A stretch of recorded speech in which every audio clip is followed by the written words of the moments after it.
Assalamualaikum warahmatullahi wabarakatuh. Tepang lijeng Kang Irsan Angling di Bogor Gunung Salak.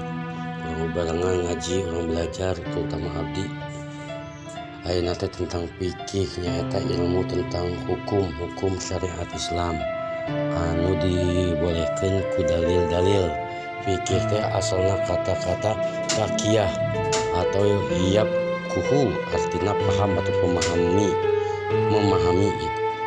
Selain fikih kajian oge nyaeta fikih teh hiji aya nu kajian lainnya nyaeta hiji akidah atau iman, kajian anu ngayakinkeun keimanan ka Allah Subhanahu wa taala, ka Rasul, kitabna, ka para malaikat, hari-hari, kodo jeung qadar.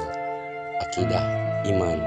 Nu kaduana nyaeta syariah, hukum, kajian hukum Islam anu diatur kahirupan jalmi di bidang ibadah, muamalah atau sosial atau fikih, fokus hukum Islam.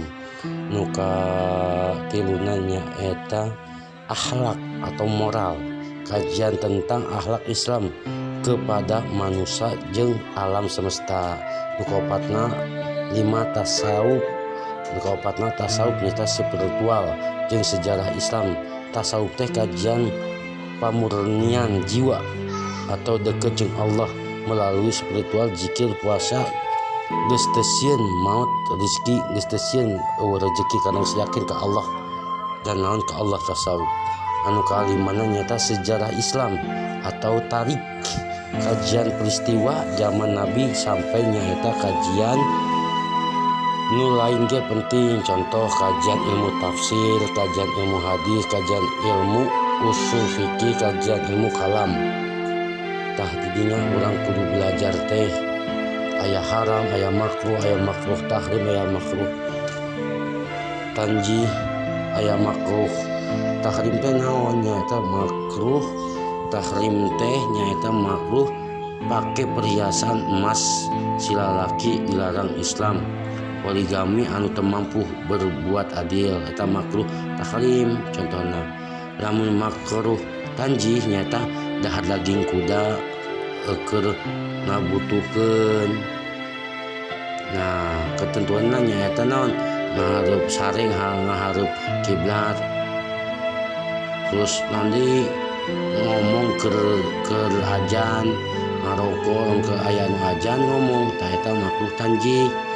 Kudu hafal, aya makruh teh aya 2. Nu katiluna nyaeta wajib teh kudu digawe, ditinggalkeun jadi dosa. Naon tah nyaeta wajib teh nu sahadat, salat, puasa, zakat, ibadah haji anu mampu.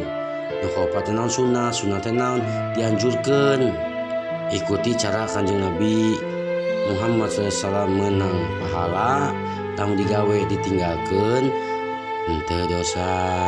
Nu kalimana mubah digawe moal dosa, ditinggalkeun moal dosa. Contoh naon? Makan, minum, pakai pakaian, olahraga, ulin, eta sebenarnya mubah. Nah, tentang ilmu fikih seueur keneh eta anu intina we anu supaya paham. Nah, sakitu we nya sing barokah di abdi di Kang Irsan. Wabillahi taufiq wal hidayah. Wassalamualaikum warahmatullahi wabarakatuh.